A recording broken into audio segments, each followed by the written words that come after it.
Bonjour et bienvenue pour ce nouvel atelier donc sur la relation client 2021, les défis des mutuelles et des assurances. Et pour cela, en fait, j'ai le plaisir de recevoir trois invités qui nous donneront trois points de vue totalement complémentaires. Alors tout d'abord, j'aurai Gilles de Verinas, qui est vice-président de l'association des directeurs des organismes de mutuelles, qui nous donnera cette vision macro. Qu'est-ce qui se passe, quels sont les grands éléments à prendre en compte dans ce secteur d'activité. Ensuite, donc, j'aurai Gérard Amirio, responsable relations adhérents chez Solimut Mutuelle de France, qui nous diront vraiment de manière opérationnelle qu'est-ce qui est mis en place dans des mutuelles. Et à côté de moi, donc bien entendu, j'aurai le point de vue des clients, parce qu'on aura vu le point de vue des entreprises avec Stanislas Di Vittorio d'Opinion Assurance. Et là, vous nous donnerez un éclairage vraiment intéressant sur ce que vous avez vu sur les 100 000 verbatim qui sont sur votre site internet et qu'est-ce qui en ressort, en tout cas, quelles sont les tendances. Et ça donnera une bonne vision et j'espère que ça donnera des bonnes idées aux mutuelles et entreprises d'assurance pour améliorer, en tout cas, leur vision des clients et de la demande des clients. Alors, pour commencer, je vais peut-être demander à chacun d'entre vous de vous présenter. J'ai, en tout cas, ceux qui ne connaissent pas encore l'ADOM, par exemple. Gilles, je vous laisse peut-être présenter en quelques mots qu'est-ce que l'ADOM. Alors, merci beaucoup, en fin de compte, de nous permettre de participer à cet atelier. C'est un sujet qui est au cœur des discussions au sein de l'ADOM, des différents débats. C'est l'ADOM. Qu'est-ce que l'ADOM? L'ADOM, c'est l'association des dirigeants d'organismes mutualistes interlibres et intercodes. Donc, qui rassemble effectivement une multitude d'acteurs, de dirigeants, et qui permet justement de pouvoir échanger entre nous sur les différentes thématiques tout au long de l'année. Ce qui est, alors en temps, je vais dire normal, excusez-moi du terme, mais je dirais en temps normal, on fait beaucoup de réunions présentielles, donc des échanges entre nous avec des intervenants extérieurs de qualité qui nous permettent justement d'approfondir des thématiques en échangeant justement des points de vue sur tous les enjeux de nos mutuelles, de nos organisations et surtout de l'amélioration du service client et des adhérents. Ça, je crois que c'est le sujet majeur. Donc la DOM, c'est plus de 300 membres. 300 membres. Et le président, qui malheureusement n'est pas avec nous aujourd'hui, et que je représente aujourd'hui, c'est Bruno Huss, qui est un monsieur de la mutualité, qui connaît parfaitement ce secteur-là et de la santé aussi au sens large. Donc voilà, qui mène les travaux, justement, les différents travaux. Voilà, c'est pour ma présentation. Vous voulez qu'on se présente chacun à tour de rôle ou... Justement, Gérard, qui travaille avec Bruno Huss et qui est responsable de la relation adhérent, je vous laisse te présenter, Gérard. Bonjour, donc Gérard Amirio. Donc effectivement, je connais bien Bruno. Solimut Mutuelle de France. Donc initialement c'est sa mutuelle. Donc c'est pour ça que je le connais bien. Donc moi je suis responsable relations adhérents au niveau de Solimut. Donc Solimut c'est une mutuelle de taille intermédiaire, donc qui couvre aujourd'hui 700 000 personnes, donc en France, sur les domaines de la santé et de la prévoyance. Et donc au niveau de Solimut, moi j'ai en gestion tout ce qui est la relation à l'adhérent. Et donc justement donc la partie opérationnelle, la partie production, mais également la partie donc stratégie et innovation et justement toutes les thématiques qu'on va aborder tout à l'heure sur l'amélioration de la qualité de la relation à l'adhérent. D'accord. Stanislas. Alors, Stanislas Di Vittorio, donc je m'occupe d'Opinion Assurance. Alors, Opinion Assurance, c'est un site d'avis de consommateurs sur l'assurance, un petit peu comme il peut en exister dans d'autres secteurs, notamment dans le voyage, c'est bien connu. Alors, pour vous donner peut-être qui on est en quelques mots, donc on vient de passer notre 100 millième avis déposé, donc c'est quand même relativement industriel. On a typiquement 600 000 personnes qui viennent visiter le site tous les mois, puis c'est en augmentation relativement constante. Et donc ce qu'on fait, c'est que on permet aux internautes de donner une opinion sur leur assureur Alors, ça implique un certain nombre de choses, notamment, on a quand même d'assez gros programmes de détection de la fraude. On a également, je dirais, une gestion de ces avis. On ne laisse pas passer évidemment n'importe quoi, mais effectivement, c'est un forum où on donne aussi la réponse aux assureurs qui peuvent répondre aux différents avis des internautes sur des sujets d'assurance, comment j'ai été traité par mon assureur, est-ce que j'étais content, pas content, est-ce que le service était bon ou pas bon, est-ce que le prix était bon, etc. Donc les gens donnent leur opinion de façon assez libre. Alors c'est effectivement pas des assureurs, donc parfois il y a des avis qui sont peut-être pas totalement pertinents, mais enfin ça fait partie, je dirais, du feedback vis-à-vis des assureurs, donc avec modération, et on donne effectivement la parole aux assureurs pour potentiellement répondre, s'ils le souhaitent, aux avis qui sont déposés. Merci. Alors, ce que je vous propose, c'est qu'on commence par ce point de vue macro, hein, Gilles, avec les tendances, les défis des mutuelles pour 2021, et ensuite, après, on descendra donc justement pour aller aux entreprises et aux clients. Alors donc, Gilles, je vous laisse la parole. Merci. Moi, en fin de compte, je souhaiterais intervenir à travers justement les enseignements, les premiers enseignements qu'on peut avoir suite à la crise, la pandémie que nous vivons de plein fouet, parce que nos membres et nos acteurs sont directement ont été au front, je dirais, depuis le début de la manifestation. Et il y a deux aspects, vous verrez à travers, en fin de compte, mes propos, qu'en fin de compte, ce qui en ressort, en fin de compte, c'est les tendances et les enjeux de demain, justement, auxquels les mutuelles vont être obligées de faire face demain et proposer des solutions justement auprès des adhérents. En mutualité, en fin de compte, il y a le livre 3, donc tout ce qui est service de soins et accompagnement mutualiste, les fameux SSAM, qui sont des structures justement qui ont été en première ligne, entre guillemets, pour prendre en charge justement des patients et autres. Et on s'est aperçu une chose, une première tendance, c'est le développement de l'offre de téléconsultation médicale. Juste un petit point important. Donc, qui permettait effectivement de préserver la distance, les gestes barrières et autres, ainsi de suite et tout, et d'apporter des solutions, je dirais, sécurisantes et sécurisées pour les différents patients. Et le recours à la téléconsultation est un sujet majeur et un enjeu d'envergure de demain. Après, on s'est aperçu évidemment que cette crise sanitaire a eu des répercussions aussi sur le problème justement de recours à des soins justement pour tout ce qui est soins dentaires, optiques et ainsi de suite, pharmacie, qui sont passés au second plan. Et ça peut avoir, ça a eu des impacts aussi sur la santé effectivement des populations. Donc si on revient maintenant au livre 2, qui est l'activité en fin de compte, l'activité mutualiste d'assurance de personnes qualifiée le livre 2, c'est tout ce qui regroupe essentiellement les complémentaires santé portés par les mutuelles, les 45, mais également toute la partie prévoyance, la retraite supplémentaire et l'assurance emprunteur. Donc, on s'est aperçu une chose, que ces activités-là, dans notre domaine, ont eu, comme toutes les autres entreprises du secteur, ont eu recours au télétravail, principalement, massivement. Donc, il y a eu un premier enjeu, je dirais, pour ces entreprises-là, d'être en capacité justement de maintenir l'activité des personnels, des responsables, des gestionnaires et autres, ainsi de suite, au service des adhérents. Donc, développer et être encore plus efficient sur la relation à distance avec ses clients. La relation à distance, c'est quand même pas une mince affaire. On a les centres d'appel, c'est une chose, mais aussi la dimension aussi de proximité avec les agences et les conseillers. Donc, il y a eu un premier aspect important.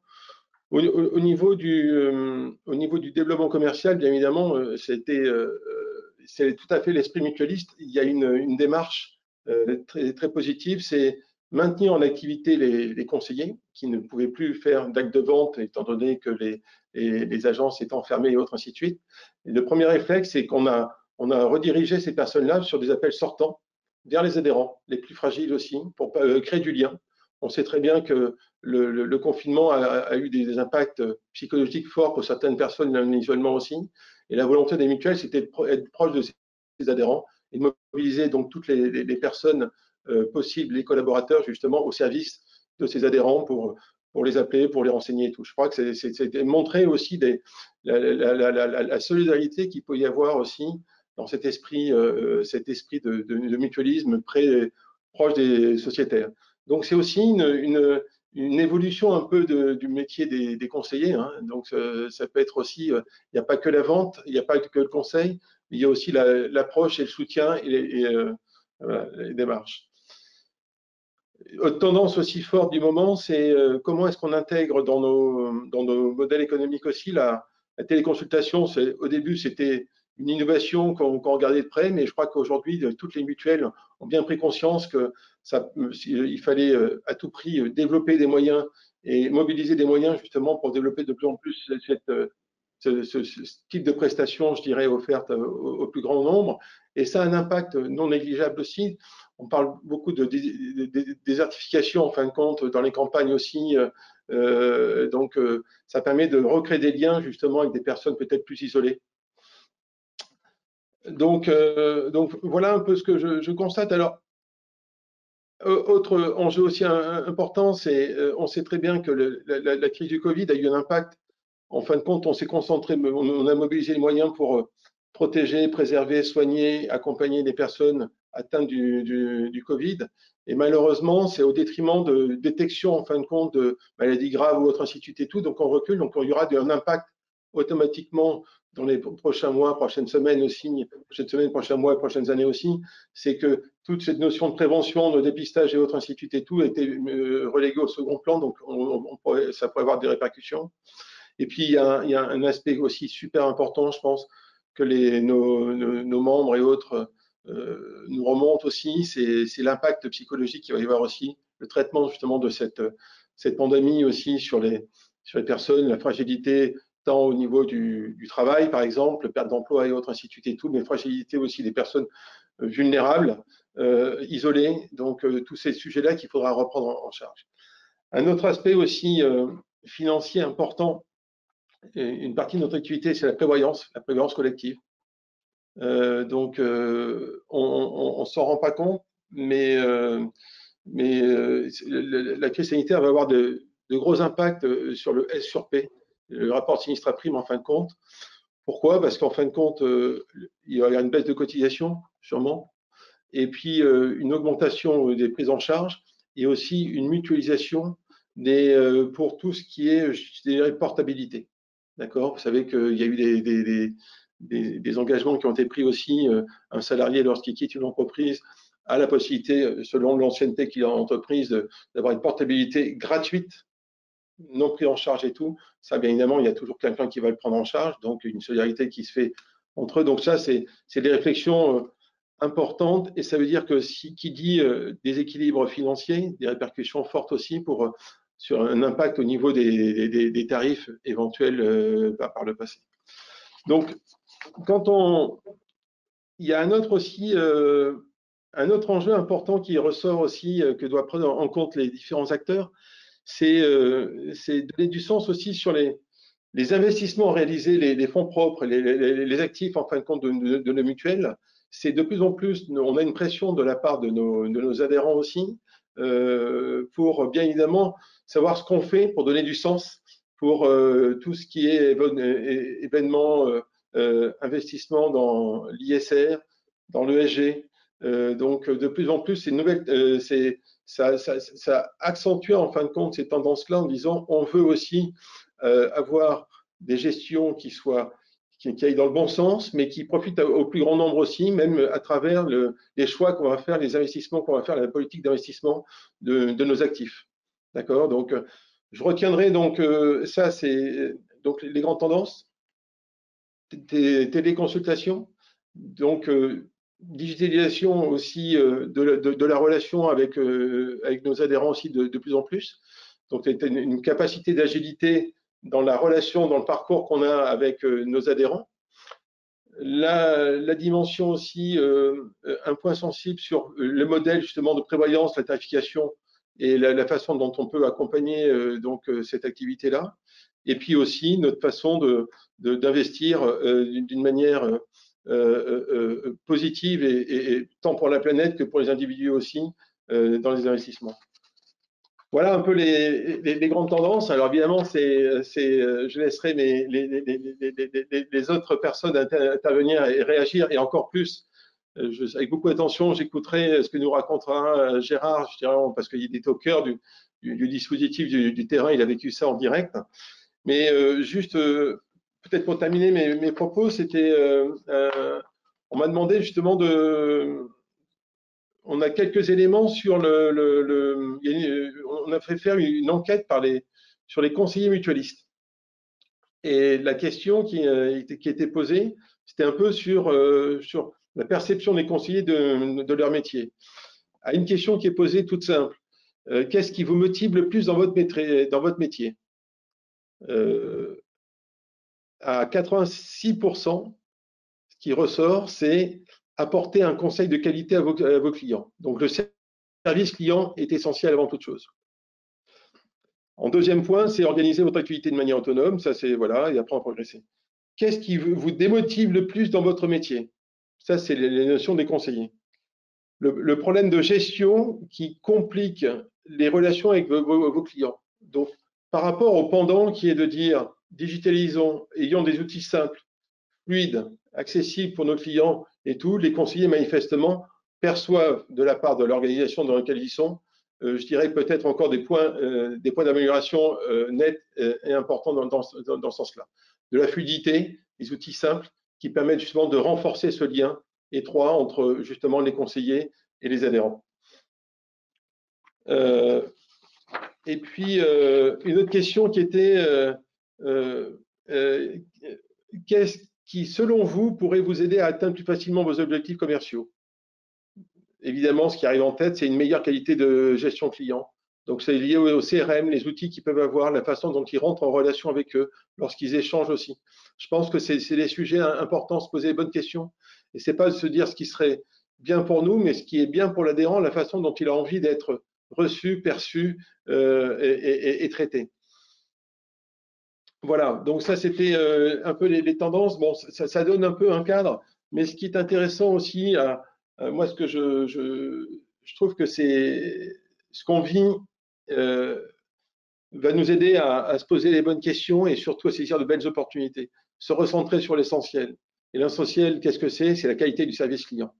Et on s'est aperçu qu'en fin de compte, toutes les mutuelles, toutes les structures qui étaient proches de leurs adhérents, qui étaient à leur écoute, qui ont travaillé, qui ont passé du temps avec ces adhérents, qui se sont posés les bonnes questions, ben, elles vont sortir gagnantes à l'issue de cette pandémie parce qu'elles vont non seulement fidéliser, mais elles vont aussi accroître leur notoriété et donc automatiquement la recommandation.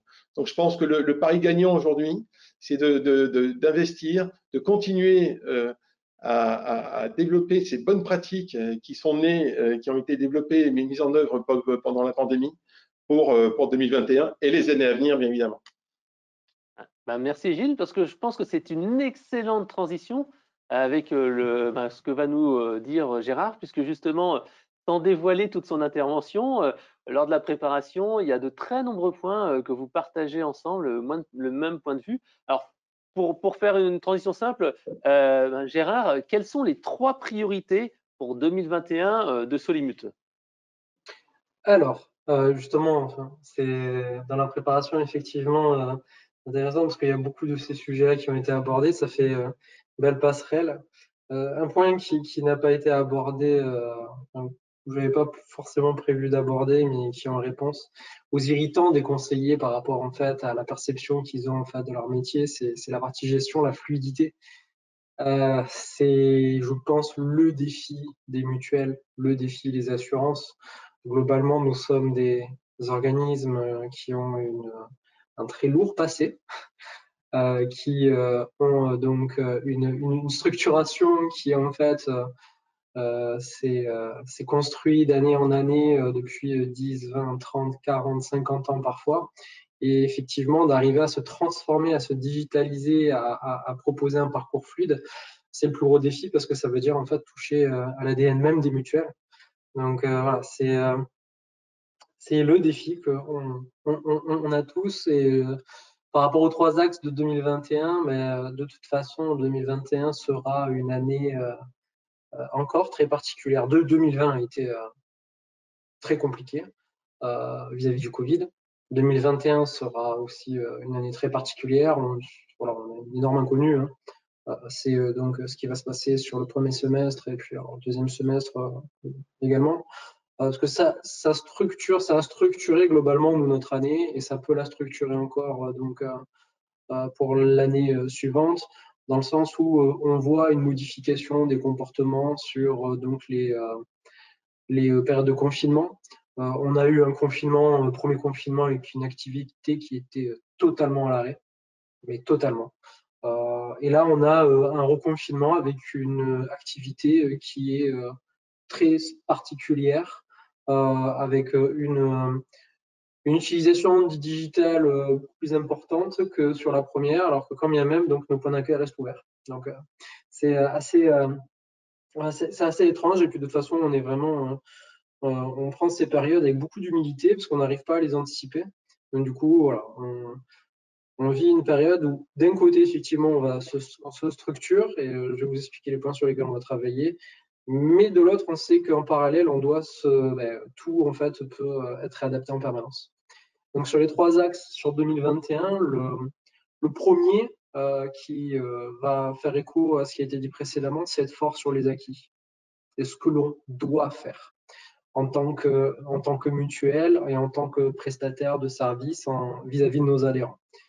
Et donc, on a initié cette année une vaste refonte de notre front office, de la manière en fait dont on envisage notre front office. On est parti d'une organisation très centralisée qui s'est construite d'année en année dans les années 2000 et qui s'est accélérée dans les années 2010. On a tout centralisé au niveau de la relation client relation adhérent, sur des plateaux, sur des grands plateaux donc de production de plusieurs dizaines de personnes, 20, 30, 40, 50, 60 personnes en fait qui centralisaient l'intégralité des interactions avec nos adhérents. Puis après, on avait des points d'accueil qui géraient uniquement la partie accueil physique. Et donc nous, ce que l'on a initié cette année, c'est une décentralisation massive de notre relation à l'adhérent.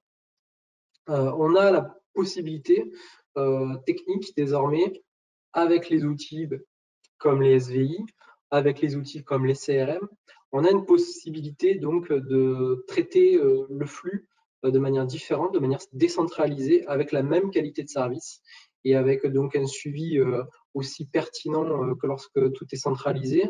Et donc ça, c'est ce que l'on a initié avec un traitement de portefeuille de manière massive qui va être effectué sur nos points d'accueil dans les territoires. Donc Solimut, c'est 19 départements.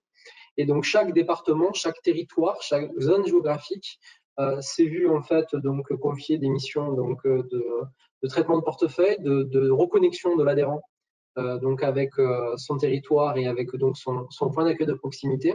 Et donc notre objectif c'est quoi? C'est de faire en sorte, grâce à cette décentralisation, de multiplier en fait donc les unités de production pour permettre des bascules entre les unités de production. C'est également d'apporter comme je dis, une proximité beaucoup plus importante, notamment en fait avec la prise de rendez-vous, l'accueil physique. Ça peut paraître en temps de Covid un peu particulier, mais bon, on pose les bases pour les années futures. Et donc, plutôt que d'aller vers le tout digital et le tout dématérialisé, nous, notre objectif, c'est de réancrer l'adhérent dans son territoire et dans sa proximité avec la mutuelle.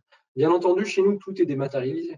Le courrier, téléphone en passant sur l'USVI, avec un ordinateur portable, on peut réaliser en fait tous les actes de gestion que l'on veut, se connecter à distance. On a une appli mobile pour faire tout ce qui est self-care. Donc, bien entendu, on est dans cette mouvance-là, mais en fait, on veut arriver donc à faire en sorte aussi également de reconnecter l'adhérent avec son territoire. Et donc, c'est sur ces 2 tableaux que l'on va en fait structurer notre stratégie de relation à l'adhérent. Également, vous avez aussi un travail sur tout ce qui est le traitement et la fluidité. C'est un petit peu ce que disait Gilles tout à l'heure. C'est ça. Donc, la multiplication des unités de production qui sont à la fois autonomes et à la fois solidaires entre elles, ça va nous permettre d'être beaucoup plus fluide dans le traitement des demandes, d'être beaucoup plus réactif. Et également, donc, cette refonte du front office a fait que l'on a rebattu globalement aussi donc, les missions pour mettre, par exemple, des éléments de gestion là où ils doivent être, des éléments de gestion vraiment de back-office. Le back-office a été renforcé également pour arriver à faire en sorte de plus le structurer et d'arriver en fait à plus le moderniser. Nous, par exemple, notre CRM global, il est utilisé par le front, par le middle et par le back-office.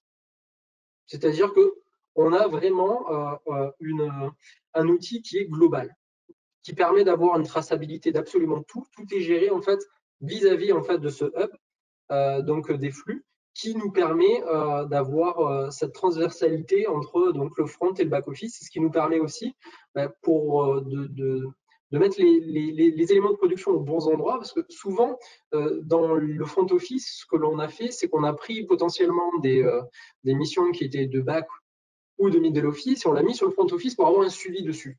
Et sauf que maintenant, avec les outils que l'on a, on n'a plus besoin.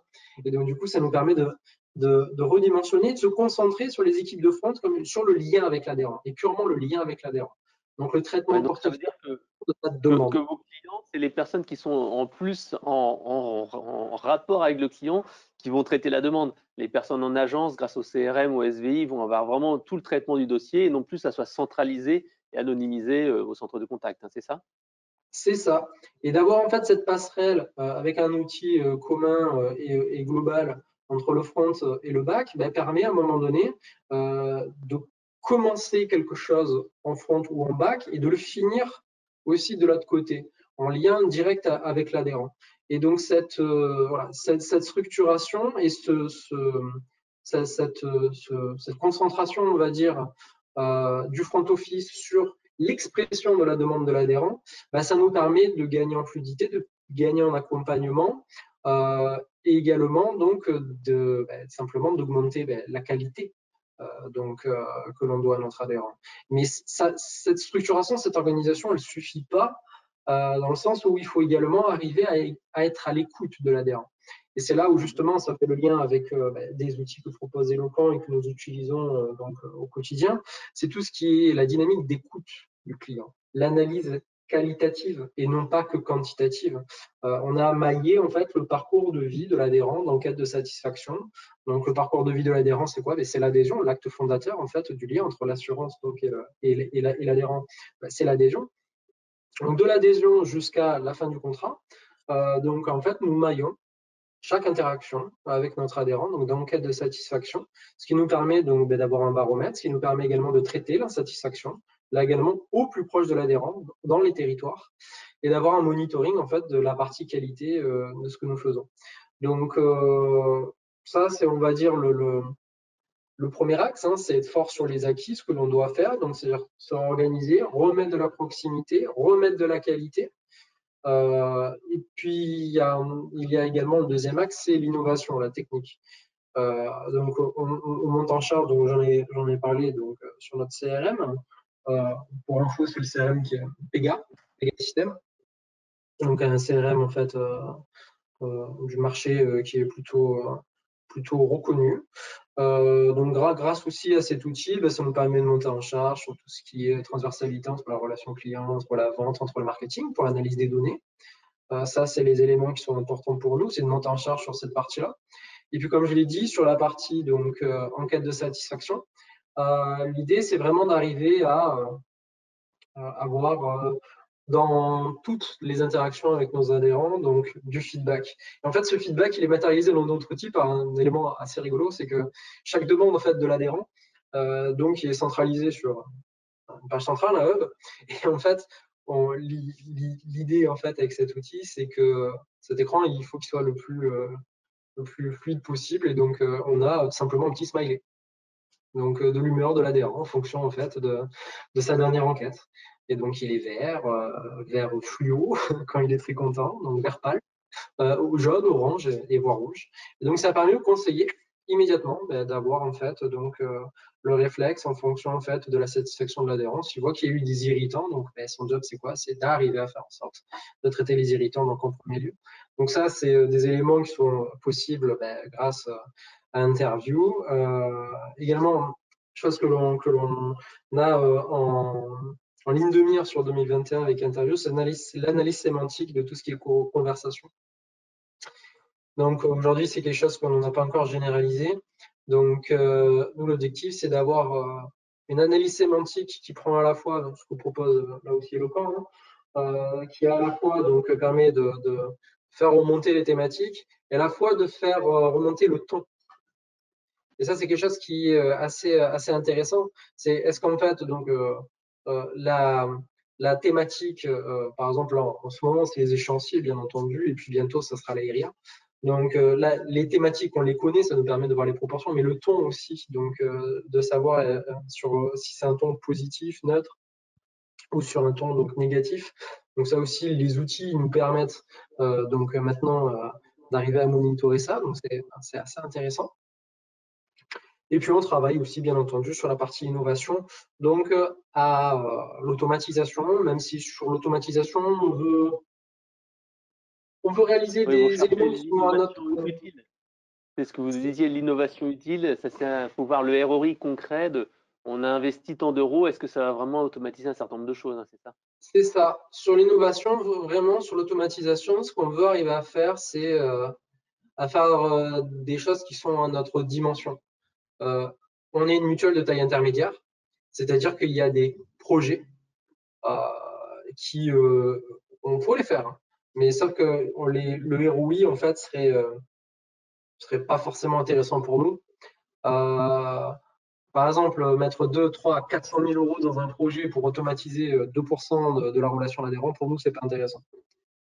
Pour une mutuelle de 4, 5, 6 millions d'adhérents, ça l'est, bien entendu, parce que du coup, 2%, c'est... Voilà.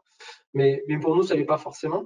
Et ça nous oblige à être agile et ça nous oblige à traiter des quick wins. Et ça, c'est des éléments que l'on adore faire. C'est faire des projets courts, des projets avec un ticket d'entrée qui soit raisonnable, où on estime qu'il y a un ROI qui est correct donc derrière. Et donc, on se lance là-dedans et puis on met en prod très vite. C'est ce qu'on a fait par exemple, tous nos chèques sont automatisés, donc on ne passe plus un seul chèque, hein, tout est automatisé, on n'a plus de chèque chez nous. À partir du moment où il est bon, bien entendu. Donc voilà, ça s'est fait en 1 mois et demi de temps et avec un ticket d'entrée très raisonnable. On travaille par exemple à des semi-automatisations d'IBAN, on travaille des IBAN bien entendu courrier physique, hein, ou sinon s'implémenter directement dans l'espace adhérent, donc on a déjà les données. Donc voilà, on travaille des éléments comme ça qui nous permettent d'aller vite sur des projets et d'avoir des gains très rapides. Donc voilà un peu donc le maître mot donc sur cette partie innovation, c'est donc de se structurer au sein donc des outils que l'on a actuellement, donc CRM, la suite Eloquent avec Interview, etc. Et puis travailler sur des éléments d'innovation et d'automatisation, sur des quick wins en fait, sur des éléments en fait qui vont nous apporter immédiatement et rapidement. Puis après l'élément. Oui, vous aviez un dernier point, c'était sur démontrer démontrer les valeurs de Solimut et vous différencier sur le marché. Ça aussi, c'était un élément fort de 2021 pour vous, affirmer vraiment que Solimut n'est pas une mutuelle comme les autres. Ça, c'était vraiment quelque chose que vous disiez qui était essentiel. Oui, d'ailleurs, c'est pour ça que je vais finir par celui-là parce que c'est le plus important. Clairement, l'innovation, on est grosso modo, on est tous à peu près au même niveau de compréhension de l'innovation en tant que mutuelle. Hein, on travaille tous avec les mêmes consultants, avec les mêmes boîtes. On sait tous à peu près ce qu'il faut faire. C'est tellement un marché qui est en poupe que de toute façon, à un moment donné, on avance avec le marché. Sur la qualité de gestion, là également, c'est inévitable. Hein, c'est notre job. Y compris, on est tellement normé aujourd'hui par la réglementation, par tout ce qui est donc normalisation des contrats, l'ANI, la CSS, le contrat responsable. Voilà. On est tellement identiques, entre guillemets, les uns aux autres, que pour nous, l'élément le plus important, c'est d'arriver en fait à se différencier. Et cet élément de différenciation chez Solimut, il passe par un élément qui est simple, c'est les valeurs de Solimut. Les valeurs de Solimut, c'est quelque chose, si jamais vous voulez en savoir plus, je vous conseille d'aller sur notre site internet solimutmutuel.fr ou carrément sur le site de notre fédération, la Fédération des mutuelles de France, qui est une fédération donc, qui a un portage des valeurs qui est très fort.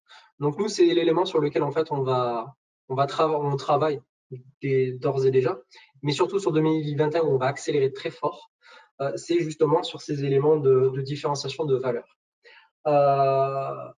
Nous partons du principe qu'une mutuelle doit travailler à l'amélioration à l'accès aux soins pour tous. C'est un principe fondateur, c'est un principe de base. Nous sommes issus donc des mutuelles ouvrières, des mutuelles de travailleurs, au sein donc des mutuelles de France et au sein de Solimut Mutuelle. Et donc, porter, véhiculer, militer pour l'accès aux soins et la solidarité, c'est quelque chose qui pour nous est naturel. Et c'est les éléments sur lesquels en fait on va, comme je dis, fortement axer notre activité sur 2021. Alors après, il y a beaucoup d'actions qui sont dans les cartons. On en a convenu lors de la prépa que je n'allais pas forcément les détailler. Donc plus une ou deux. Mais voilà, pour nous deux, on va plus détailler ce que l'on est en train de faire. Là, par exemple, on lance d'ici la fin de la semaine, vu qu'on est en période de confinement, on lance en fait justement avec Eloquent, donc on va solliciter l'intégralité de nos adhérents sur l'isolement. Donc on va solliciter nos adhérents donc, sur l'isolement par SMS avec un rappel systématique de nos équipes sur toutes les personnes en fait qui auront donc manifesté leurs besoins sur ces éléments-là. Et notre ambition, c'est de mettre en relation notre adhérent qui est en difficulté avec des organismes qui ont la réponse à ces difficultés, des soutiens psychologiques, les associations. Donc c'est ce qu'on a fait également donc, lors du premier confinement. On a rappelé plusieurs dizaines de milliers d'adhérents pour leur dire que Solimut était là, pour leur proposer des services comme la téléconsultation qu'on a mis en place durant le confinement, pour leur proposer également donc un suivi avec le secours populaire s'ils avaient donc des problématiques donc de précarité. Et puis on travaille également donc renoncement aux soins. Ça aussi c'est un élément qui est dans les cartons qui va sortir donc d'ici 2-3 semaines, donc début décembre. Donc, le travail sur le renoncement aux soins, c'est quoi? C'est tout simplement de faire de la prévention sur le renoncement aux soins, sur le fait que nos adhérents, donc, ce n'est pas parce qu'on est en période de confinement que l'on doit renoncer à ces soins et que l'on doit renoncer donc, à se soigner, mais c'est aussi proposer des éléments concrets en lien avec nos livres 3. Ça a été évoqué tout à l'heure. En lien également donc, avec des services tels que la téléconsultation et en lien aussi avec des associations. Par exemple, le renoncement aux soins, ça peut être des soins basiques, des soins quotidiens, des soins courants. On va proposer, par exemple, la livraison de produits de première nécessité, des produits d'hygiène pour les personnes en fait qui sont dans ce besoin-là, là aussi en lien avec le secours populaire. Et pour finir, autre élément qui, lui, est lancé, il est en cours de finalisation, c'est qu'on fait une collecte donc, pour les enfants avec le secours populaire. Ça s'appelle les Pères Noël verts. Et donc, ça permet donc, de proposer à nos adhérents, mais pas que, aussi à tout notre réseau, de collecter des jouets, de collecter là aussi également des produits donc, de première nécessité destinés aux enfants que l'on va en fait donc distribuer au secours populaire. Et le portage de ces éléments-là, c'est un axe majeur de notre plan sur 2021. Donc là, je vous ai parlé que de 2020. Mais justement, 2021, on va démultiplier ces éléments-là pour justement avoir un élément de différenciation. Donc je crois que j'ai débordé largement sur le temps limite. On a pris un petit peu de retard, mais donc je fais d'excellentes transitions. Donc on a vu le point de vue des mutuelles. Merci pour cet élément différenciation, automatisation. Je laisse peut-être Stanislas maintenant parler de la voix du client justement. Alors, la voix du client. Alors, peut-être juste avant de vous donner quelques insights, si je peux m'exprimer en franglais, peut-être un petit point de méthodologie. Donc, nous, comme je l'ai expliqué, on est un peu le TripAdvisor de l'assurance, on collecte des avis. Donc, ce qu'on a fait, c'est que de façon, je dirais, plus qualitative que quantitative, on a pris 500 avis au hasard et puis on a regardé ce que des gens disaient. Alors, il y a quand même deux choses qu'il faut savoir. La première, c'est que les gens heureux n'ont pas d'histoire et je pense que c'est particulièrement vrai en assurance. Donc, quand on regarde les avis, c'est vrai qu'ils sont plus souvent négatifs que positifs parce que les gens qui sont heureux, ils ne viennent pas poster un avis et que les gens, en général, c'est plutôt parce qu'ils ne sont pas contents qu'ils viennent poster un avis. Malheureusement, en assurance, peut-être que c'est différent dans d'autres domaines, mais enfin, comme l'assurance, c'est pas la grande passion de la plupart des consommateurs, c'est un peu la loi du genre. Bon, ça, c'est la première chose qu'il faut savoir. L'autre chose qu'il faut savoir également, c'est que contrairement à ce que font énormément d'assureurs ou de mutuelles qui récoltent des avis sur leur site propre via différents partenaires. Nous, en fait, les gens viennent chez nous pour l'essentiel via Google, via les moteurs de recherche. Ils cherchent, ils veulent des avis, ils tapent avis tel assureur. En général, c'est nous qui sortons.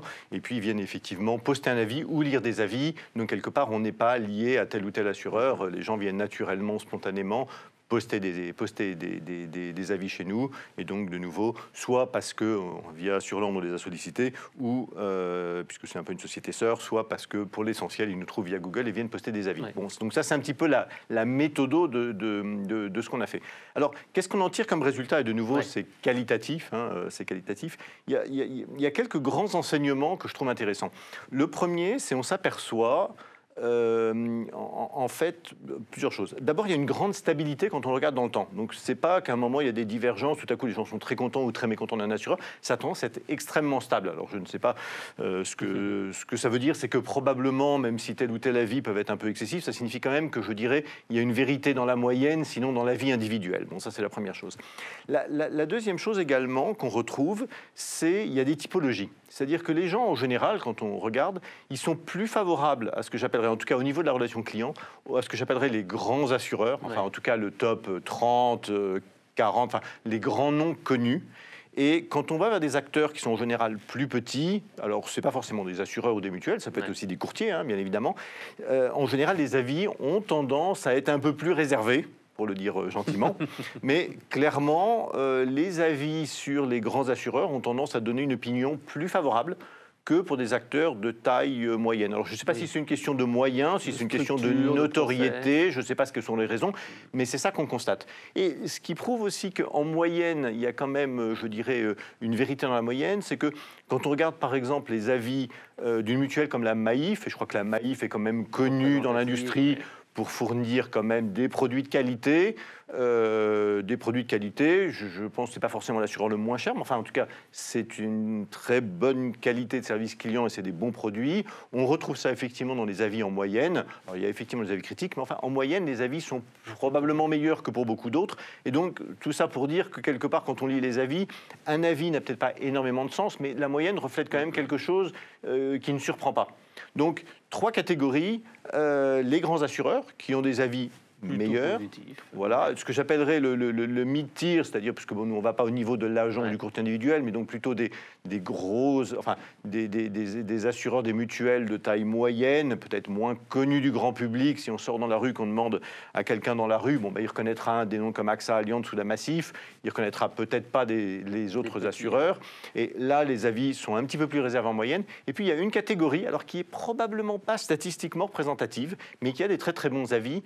C'est d'une façon générale ce que j'appelle les nouveaux acteurs émergents, typiquement du digital. On pense à des Alan, des Luco, etc., des gens comme ça. Alors, ils ont en général des très très bonnes notes. Alors, je pense que là, il faut quand même émettre une réserve, au sens où ils sont probablement moins représentatifs qu'un grand assureur, parce que je pense qu'ils s'adressent à une typologie de clientèle très particulière, souvent des gens très axés sur le digital, plus jeunes, peut-être meilleure santé aussi, peut-être meilleure CSP. Enfin, il n'y a pas que de la santé. Il n'y a pas que de la santé. Meilleure compréhension. Mais, voilà, probablement meilleure compréhension, meilleure éducation, qui font que je ne sais pas dans quelle mesure c'est représentatif du fait qu'effectivement, ils sont sur une niche, d'une part, puis d'autre part, vu leur taille, il y a effectivement beaucoup moins d'avis qu'il ne va y en avoir pour un AXA, un Allianz ou un Massif. Quelque part, s'il y avait un avis négatif, il viendrait aussi plomber la note. Donc, quelque part, c'est quand même assez représentatif le fait que vous pensiez que les nouveaux acteurs du digital plutôt, ont des avis un peu plus positifs que les autres. Alors, nous, on ne pense pas, on le constate. On le constate. Enfin, c'est les avis qui sont posés. Effectivement, ils sont aujourd'hui meilleurs. Donc la question, c'est peut-être qu'il y a un aspect de la nouveauté, peut-être qu'il y a un aspect de leur population de niche bien particulière. Donc, quelque part, j'allais dire, au fur et à mesure qu'il y aura plus d'avis et dans la durée, entre guillemets, à confirmer. Bon. Donc ça, c'est un premier enseignement qui est assez intéressant. Il y a un deuxième enseignement qui, moi, m'a énormément frappé. C'est-à-dire que quand on a commencé à lire ces avis, je me disais, bon, les gens pas contents, ils vont être pas contents. Pourquoi ? Et j'allais me dire, finalement, ça va être, c'est trop cher, j'ai été mal remboursé. Typiquement classique, il y a eu un sinistre et j'ai été mal remboursé. Et en fait, c'est pas du tout ça. C'est-à-dire qu'en fait, c'est pas tellement une critique sur le fond, où on pourrait se dire mon assureur est trop cher, les garanties sont pas bonnes, j'ai été mal remboursé lors d'un sinistre. En fait, il y a assez, enfin, il y en a, hein, mais il y a assez peu de ce type de commentaires. L'essentiel des critiques, c'est ce que j'appellerais du process. Et du process, c'est quoi? C'est des gens qui disent voilà, j'ai un problème, j'ai appelé 10 fois. À chaque fois, j'ai 5 minutes d'attente. J'ai une attente qui est longue, qui est à mon avis excessive. J'ai 10 avis différents. Je tombe sur 10 personnes différentes, potentiellement sur des centres d'appel à l'étranger. Mais au lieu d'avoir une réponse et quelque chose qui avance, on me donne à chaque fois une réponse différente, incohérente avec... Alors, ce n'est pas systématiquement le cas, mais... pas cohérente avec l'opinion d'avant, des gens qui ne sont pas forcément totalement compétents. Donc c'est en fait du process pour résoudre les problèmes des gens. Ce n'est pas le fond de ma police n'est pas bonne, je ne suis pas remboursé, l'assurance ne fait pas son boulot. C'est la relation client elle-même laisse à désirer, au sens où quand j'ai un problème, il n'est pas résolu rapidement, et quand je parle à plusieurs personnes, typiquement, j'ai des sons de cloche différents. Ouais, le service client n'est pas au rendez-vous, quoi. Voilà, ou encore, on m'avait promis quelque chose, et puis ça n'a pas lieu. Donc en fait, c'est ça que j'appelle du process, c'est-à-dire que ça n'est pas lié intrinsèquement à la proposition de valeur de l'assureur ou de la mutuelle, hein, mais c'est plus dans sa mise à exécution. Finalement, quand moi, client, j'appelle pour résoudre un problème, je trouve que le processus de parler à quelqu'un et que quelque part on me donne une réponse quelle qu'elle soit, ça soit mis en œuvre et qu'on close le dossier, n'a pas lieu, je dirais, de façon aussi smooth, de façon aussi directe, de façon aussi limpide, transparente et facile que ça devrait être. Et c'est un aspect qui m'a surpris, parce que moi je pensais qu'on allait plutôt avoir des commentaires sur le fond. Ouais. Alors il y en a, hein, il y a des gens qui vont vous dire attendez, ça fait 25 ans que je suis chez cet assureur, j'ai jamais eu d'accident, comment se fait-il qu'il me facture encore une prime? Bon, c'est mignon, ça existe, on laisse passer parce que c'est un avis qui n'est pas insultant et donc il n'y a pas de raison de le modérer, même si ça fait probablement pas beaucoup de sens quand on connaît l'assurance. Mais c'est pas la majorité. La majorité, c'est vraiment du process. Quand j'ai besoin de mon assureur, quand j'ai besoin d'une réponse, j'arrive pas à la trouver de la façon aussi rapide et aussi fluide et avec quelque part en face la compétence que j'aimerais avoir. Et ça nous a beaucoup frappé. Et pour moi, ça, au moment où tout le monde parle de transformation digitale, puisque c'est quand même l'un des grands mots de la décennie, la transformation digitale, probablement de la décennie à venir également, l'une des grandes questions, à mon sens, que ça pose, c'est de dire, finalement, on s'aperçoit qu'il y a des acteurs nouveaux pour lesquels, quelque part, souvent, l'interface utilisateur, l'UX, est plébiscitée. La relation client est plébiscitée, que ce soit souvent d'ailleurs par des moyens de communication électronique, donc que ce soit du mail, que ce soit du chat, que ce soit du WhatsApp, enfin qui est une forme de, qui est un peu une forme de, un peu une forme de chat. Enfin, ça peut être aussi par téléphone, enfin par la voix, mais en tout cas qui plébiscite ces moyens de communication électronique, et la combinaison souvent de cet UX et des moyens de communication électronique semble donner, au moins en termes de process, pour des gens où nous, on a regardé un petit peu la proposition de valeur, où c'est pas forcément pas cher, hein, enfin, il faut être clair. Enfin, je veux dire, quand on regarde les garanties par rapport au prix, parfois on peut trouver mieux, voire beaucoup mieux chez les assureurs traditionnels. Ouais. Ça, c'est juste la réalité objective du produit. Mais les gens sont extrêmement satisfaits de l'interaction et de la facilité à gérer. Quand c'est du collectif, j'ai besoin de rajouter des gens dans ma police parce que j'ai embauché des nouvelles personnes. En 3 clics, c'était fait. Ils sont extrêmement contents de l'UX et du process. Et donc, quelque part, ça interpelle à une époque où on parle beaucoup de transformation digitale, pourquoi les assureurs ne vont pas plus rapidement et plus massivement sur ces canaux, puisqu'apparemment, ça leur économiserait de l'argent, hein, de toute évidence, puisque c'est automatisé, c'est finalement le client qui fait le boulot, et finalement, ça semble donner une meilleure satisfaction client que, je dirais, la relation client traditionnelle. Donc si on résume, première chose, les grands acteurs ont une satisfaction supérieure aux acteurs plutôt intermédiaires et petits. Et les acteurs du digitaux viennent un petit peu bouleverser cette expérience client avec des services plutôt digitaux et pourtant un service qui est au niveau lui-même de sa nature est relativement proche des autres.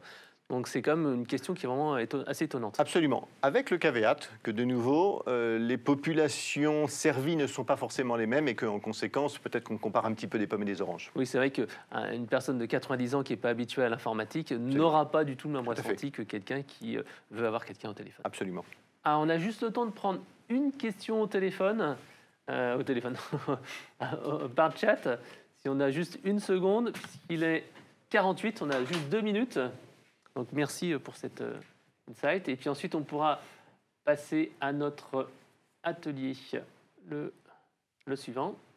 Alors, on va Chantal, tu veux prendre nous la prendre une question d'Oriana pour Solimut, qui demandait quel type d'enquête envoyez-vous aux adhérents? Est-ce que c'est des mails, des SMS?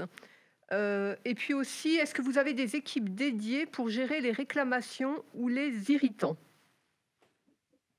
Alors, sur les enquêtes, on utilise tous les canaux, en fait, on mixe. Ça, c'est quelque chose qui me tenait à cœur, c'est que en fait, on essaye de traiter par différents canaux pour essayer d'avoir le maximum de données possible, parce que du coup, vous savez qu'en fonction du canal qu'on utilise, on n'a pas forcément la même qualité de verbatim, ni même non plus le même taux de réponse. Et donc, du coup, par exemple, suite à un appel, on va en fait être en post-appel, donc quand ça raccroche. Après, en termes d'interaction, si c'est du mail, on est en du mail. On peut aussi envoyer du SMS avec des formulaires. Donc, du coup, en fait, on mixe un peu tout ça. Donc, comme ça, c'est assez intéressant parce que du coup, ça permet je trouve, de beaucoup plus en fait, avoir un spectre large. Et en termes d'équipe, bien entendu, on a des équipes réclamation. Le suivi des réclamations, de toute façon, pour une assurance, c'est très, très, très contraint, parce que bon, on a des obligations en CPR, de reporting. Donc, du coup, moi, j'ai une équipe qui gère que les réclams. Bon, ils sont deux, hein, c'est pas non plus une équipe surdimensionnée. Par contre, là où au final, on va gérer les irritants, parce que pour moi, en fait, une mauvaise réponse à une enquête de satisfaction, c'est pas une réclamation. En fait, c'est juste bon, non, je suis pas satisfait. Je suis pas satisfait, c'est pas forcément une réclamation au titre de la définition, en fait, notamment de la CPR. Donc, par contre, ce qu'on fait, c'est que les irritants, donc les insatisfaits, on les recontacte systématiquement dans le cadre, en fait, de l'organisation que l'on a mis en place là sur les territoires. Avant, c'était centralisé sur les plateaux téléphoniques. Maintenant, en fait, on décentralise. Et donc, ça aussi, c'est assez intéressant, c'est que chaque territoire donc a une antenne de production donc sur la partie relation adhérent. Et en fait, chaque territoire en fait prend en charge ses en fait insatisfaits. D'accord. Merci Gérard. Je vous invite, si vous voulez en savoir plus, nous avons également fait une étude sur 10 ans de relations clients dans les banques assurances mutuelles avec une étude qualitative. Vous pourrez la retrouver sur notre site internet sur le site Eloquent, donc analyse de verbatim et questions. Alors je vous propose de nous retrouver dans 9 minutes pour le prochain atelier et dernier atelier de la journée qui sera animé par Mathieu Bliem d'Eloquent. Et il nous expliquera comment justement exploiter la richesse des écrits, que ce soit des enquêtes de satisfaction, des emails, etc., grâce à l'analyse sémantique. Donc rendez-vous dans 9 minutes et merci encore à Stanislas, merci à Gérard et merci à Gilles pour ces informations très intéressantes sur le marché des mutuelles et assurances. Merci à tous et rendez-vous dans 9 minutes. À tout de suite.